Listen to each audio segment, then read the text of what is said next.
ஓம் ஸ்ரீராம ராம ராமேதி ரமே ராமே மனோரமே சகசிரநாம தத்துல்யம் ஸ்ரீராம நாம வராணனே. உலகம் யாவையும் தாமுழா வாக்கலும் நிலைபெறுத்தலும் நீக்கலும் நீங்களா அழகிலா விளையாட்டுடையார் அவர் தலைவர் அன்னவர் சரண் நாங்களே. எத்திர எத்திர ரகுநாத கீர்த்தனம் தத்திர தத்திர கிருத்தமாஸ்தகாஞ்சலிம் வாஷ்பவாரி பரிபூர்ணலோச்சனம் மாருதிம் நமது ராட்சசாந்தகம். அஞ்சிலே ஒன்று பெற்றான் அஞ்சிலே ஒன்றை தாவி அஞ்சிலே ஒன்று ஆறாக ஆரியர்க்காக ஏகி அஞ்சிலே ஒன்று பெற்ற அணங்கை கண்டு அயலாரூரில் அஞ்சிலே ஒன்றை வைத்தான் அவன் எம்மை அழித்துக் காப்பான். இன்னைக்கு நம்ம கம்பராமாயணத்துல பாலகாண்டத்துல குலமுறை கிளைத்து படலத்துல 23வது பாடல் பார்க்க போறோம். தலையாய பேருணர்வின் கலைமகட்கு தலைவராய் சிலையாயும் தனுவேதம் தெவ்வரை போல் பணி செய்ய கலையாழி கதிர்திங்கள் உதயத்தில் கலித்து ஓங்கும் அலையாழி என வளர்ந்தார் மறை நான்கும் அணையார்கள். இதுதான் பாட்டு. இப்ப நம்ம பதம் பிரிச்சு பொருள் பார்க்கலாம். மறை நான்கும் அணையார்கள், 4 வேதங்களையும் ஒத்துள்ள அந்த குமாரர் நால்வரும் தலையாய பேருணர்வின் முதன்மையான செய்திகளை எல்லாம் அறியக்கூடிய முதிர்ந்த அறிவில் கலைமகட்கு தலைவராய் கலைமகளுக்கும் மேம்பட்டவராய் சிலையாயும் வில்திரத்தை ஆராய்ந்து கூறுவதான தனுர்வேதமானது தெவ்வரை போல் பணி செய்ய தம்முடைய பகைவர்கள் தோற்று தம்மிடம் குற்றேவல் செய்வது போல தமக்கு குற்றேவல் செய்யுமாறு கலையாழி கதிர்த்திங்கள் கலைகள் நிறைந்த வட்ட வடிவமான ஒளியையுடைய முழு நிலவின் உதயத்தில் கலித்து உதய காலத்தில் ஒலித்து ஓங்கும் பொங்குகின்ற அலையாழி என வளர்ந்தார். அலைகளையுடைய கடல்கள் போல வளர்ந்து வந்தார்கள். இப்ப நம்ம இந்த பாட்டுல இருக்கக்கூடிய நயங்களை பார்க்கலாம். ராமன், பரதன், லக்ஷ்மணன், சத்ருக்னன் இவங்க 4 பேரும், இந்த 4 குமரர்களும் கல்வி கற்ற வரலாற்றை பத்தி வரக்கூடிய ஒரு பாடல் தான் இது. இதுல என்ன சொல்றாருன்னா, முன்னாடியே நம்ம 4 பேரும் 4 வேதங்களுக்கு சமம்னு ஏற்கனவே ஒரு பாடல்ல சொல்லியிருக்காரு. அதையேதான் இங்கேயும் சொல்றாரு, மறை நான்கும் அணையார்கள் அப்படின்னு. அத 4 மறை, இது ரிக்வேதம், யஜுர்வேதம், சாமவேதம், அதர்வண வேதம், அந்த மாதிரி 4 வேதங்களுக்கு இணையா சொல்றாரு அப்படின்னு எடுத்துக்கலாம். அறம்பொருள் இன்பம் வீடு அப்படின்னு 4 புருஷார்த்தங்களுக்கு பயனளிக்க கூடியது அந்த தன்மை கொண்டவர்கள் அப்படின்னும் எடுத்துக்கலாம். இதுல முக்கியமான விஷயம் என்னன்னா, எப்படி அவங்க கல்வி கற்று அவங்க எப்படி வளர்ந்தாங்க, அவங்க எப்படி கல்வியில் மேலோங்கினார்கள் அப்படிங்கிறதுக்கு என்ன உவமை சொல்றாரு? 2-3 விஷயம் சொல்றாரு ஒரே பாட்டிலேயே. தலையாய பேருணர்வின் கலைமகட்கு தலைவராய் அப்படின்னு. எப்பவுமே நம்ம ஏதாவது கல்விக்கு, வித்தைக்கு, இது எல்லாத்துக்குமே யார வணங்குவோம்? நம்ம கலைமகள் சரஸ்வதியை தான் நம்ம கும்பிடுவோம். சரஸ்வதிக்கே இவர்கள் சரஸ்வதியை விட ஒருபடி மேல இவங்க கலையில ரொம்ப சிறந்து விளங்குகிறார்கள் அப்படின்னு ஒரு உவமை சொல்றாரு. அதாவது தலையாய பேருணர்வின், அங்க உணர்வுங்கிறது தான் முக்கியம். எல்லாம் நான் என்னைய போல வித்தக்காரன் கிடையாது, நான் தான் எனக்கு தான் எல்லாம் தெரியும்னா கர்வம் மட்டும்தான் இருக்கும். மத்தபடி அதனால மக்களுக்கு எந்த பயனும் இருக்காது. நீ தெரிஞ்சு வச்சுன்னு என்ன பண்றது?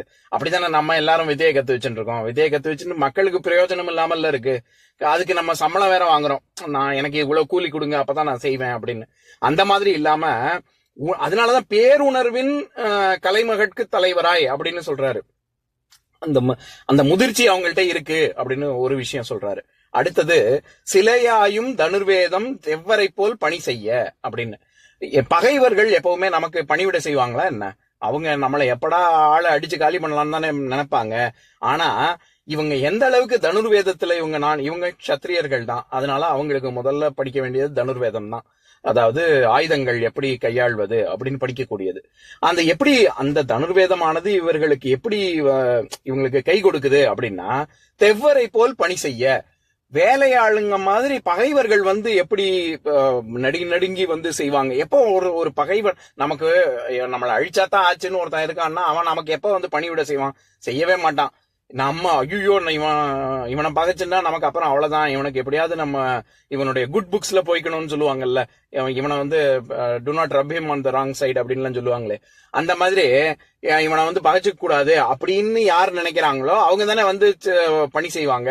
அந்த மாதிரி இவர்களை பகைப்பதற்கே ஆள் இல்லை, அல்லது எல்லாரும் தயங்குறாங்க அப்படிங்கறத என்னன்னு சொல்றாரு, தனுவேதம் தெவ்வரை போல் பணி செய்ய அப்படின்னு. அப்பேற்பட்ட விதத்துல இவங்க தனுர்வேதத்தை படிச்சிருக்காங்க.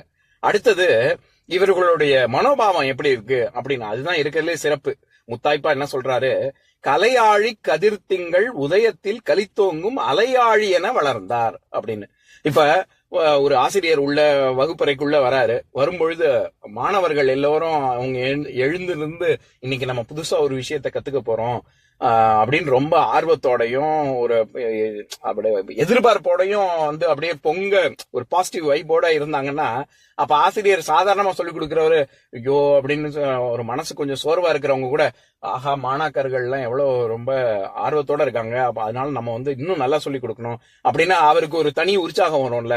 அவங்க வந்து அப்படி அப்படி பொங்கி வருவாங்கல்ல. அந்த மாதிரி இவங்க 4 பேரும் ஆசிரியரிடம் பொங்குகிறார்கள் அப்படிங்கிறதுக்கு ஒரு ஊமை சொல்றாரு. எந்த மாதிரி பொங்குறாங்க அப்படின்னா, கலையாழி கதிர்திங்கள் உதயத்தில் கலித்தோங்கும் அலையாழி என வளர்ந்தார். அலையாழி அதாவது ஆழினா கடல். கடல் அலை அது எப்ப பொங்கும்? திங்கள் அதாவது நேரா சந்திரனுக்கும் நம்மளுடைய கடல் அலைக்கும் ஹை டைடு லோ டைடுன்னு சொல்றோம்ல, அந்த இது நேரடி தொடர்பு இருக்குல்ல, அது எப்படி சந்திரோதயம் எப்படி கொஞ்சம் கொஞ்சமா சாயங்கால வேளையில ஆக ஆக எப்படி நிலவு வந்த உடனே அலைகள்லாம் இன்னும் பொங்குமோ, அந்த மாதிரி ஆசிரியரை பார்த்த உடனே இவங்க எல்லாரும் இன்னும் கத்துக்கணுங்கிற ஆர்வத்துல இவங்க எல்லாம் பொங்குறாங்க அப்படிங்கறது ரொம்ப அழகா சொல்றாரு. இதுல இன்னொரு விஷயமும் இருக்கு. இங்க உதயத்தில் கலித்து ஓங்கும் அப்படின்னு சொல்றாருல, ஓங்கும் அப்படிங்கிற சொல்லுக்கு உயரும் பொங்கும் அப்படிங்கிற பொருள் இருக்கு. நம்ம இது கந்தர சஷ்டி கவசத்துல கூட காப்பு செய்யுள்ள எப்படி வரும், துதிப்போருக்கு வல்வினை போம் துன்பம் போம் நெஞ்சில் பதிப்போருக்கு செல்வம் பலித்து கதி தோங்கும் நிஷ்டையும் கைகூடும் நிமலர் அருள் கந்தர் சஷ்டி கவசந்தனை. இந்த கந்தர் சஷ்டி கவசத்தை படிக்கிறவங்களுக்கு நிமலர் அருள் முருகனினுடைய பரிபூர்ண அருள் கிடைக்கும், நிஷ்டையும் கைகூடும், அவங்க என்ன நினைக்கிறாங்களோ அது சித்திக்கும். துதிப்போருக்கு வல்வினை போம், ரொம்ப வினையெல்லாம் போகும், அதன் காரணமாக வரக்கூடிய துன்பமும் போயிடும். நெஞ்சில் பதிப்போருக்கு செல்வம் பலித்து கதி தோங்கும். யாரு இப்ப அத மனசால வாங்கி உள்வாங்கி அதன்படி நடக்கிறாங்களோ அவங்களுக்கு செல்வம் பலித்து, அவங்க எல்லா விதமான செல்வங்களும் அவங்களுக்கு கிட்டி கதித்து ஓங்கும், அவங்களுக்கு வீட்டு பேரு கைகூடும் அப்படிங்கிற இடத்துல. எதுக்கு இந்த பாடலை உதாரணமா சொல்றேன்னா, இந்த இடத்துல எப்படி பலித்து கதித்தோங்கும் அப்படின்னு சொல்றாரோ அந்த மாதிரி இங்க உதயத்தில் கலித்தோங்கும், அங்க கதித்தோங்கும்னு வருது, இங்க கலித்தோங்கும்னு வருது. ஆனா ஓங்கும்ங்கிறதுக்கு பொங்குகிறது அப்படிங்கிற பொருள் தான் ரெண்டு இடத்துலயுமே. நமக்கு வந்து வீட்டு பேரு கிட்டி நம்ம நிறைவு வாழ்க்கை நிறைவு பெறும் அப்படிங்கிற அர்த்தத்துல அங்க வரும். இந்த இடத்துல உதயத்தில் கலித்து ஓங்கும் அப்படின்னா உதய காலத்துல அப்படியே ரொம்ப பொங்கி வரும் அலை அப்படின்னு சொல்றாரு. இப்ப நான் பாட்டை இன்னொரு தடவை படிக்கிறேன் கேளுங்க. தலையாய பேருணர்வின் கலைமகட்கு தலைவராய் சிலையாயும் தனுர்வேதம் தெவ்வரை போல் பணி செய்ய கலையாழி கதிர்த்திங்கள் உதயத்தில் கலித்தோங்கும் அலையாழி என வளர்ந்தார் மறைநான்கும் அணையார்கள். இன்னொரு நாள் இன்னொரு பாட்டு பார்க்கலாம். ஓம் சாந்தாகாரம் புஜகசயனம் பத்மநாபம் சுரேஷம் விஸ்வாதாரம் ககனசத்ரசம் மேகவர்ணம் சுபாங்கம் லக்ஷ்மீகாந்தம் கமலநயனம் யோகி ஹிருத்யானகம்யம் வந்தே விஷ்ணும் பவபயஹரம் சர்வலோகைகநாதம். உம்பரோடு இம்பர்காரும் உலகம் ஓர் ஏழும் ஏழும் எம்பெருமான் என்று ஏத்தி இறைஞ்சி நின்று ஏவல் செய்ய தம்பியரோடும் தானும் தருமமும் தரணி காத்தான் அம்பரத்து அனந்தர் நீங்கி அயோத்தியில் வந்த வள்ளல். ஓம் பூர்ணமதః பூர்ணமிதம் பூர்ணாத் பூர்ணமுதஸ்யதே பூர்ணஸ்ய பூர்ணமாதாய பூர்ணமேவாவசிஷ்யதே. ஓம் சாந்தி சாந்தி சாந்திः. ஓம் சர்வேஷாம் ஸ்வஸ்திர்பவது சர்வேஷாம் சாந்திர்பவது சர்வேஷாம் பூர்ணம் பவது சர்வேஷாம் மங்களம் பவது. ஓம் சாந்தி சாந்தி சாந்திः. ஓம் சர்வே பவந்து சுகினः சர்வே சந்து நிராமயாः சர்வே பத்ராணி பஷ்யந்து மா கஷ்சித் துக்கபாக் பவேத். ஓம் சாந்தி சாந்தி சாந்திः.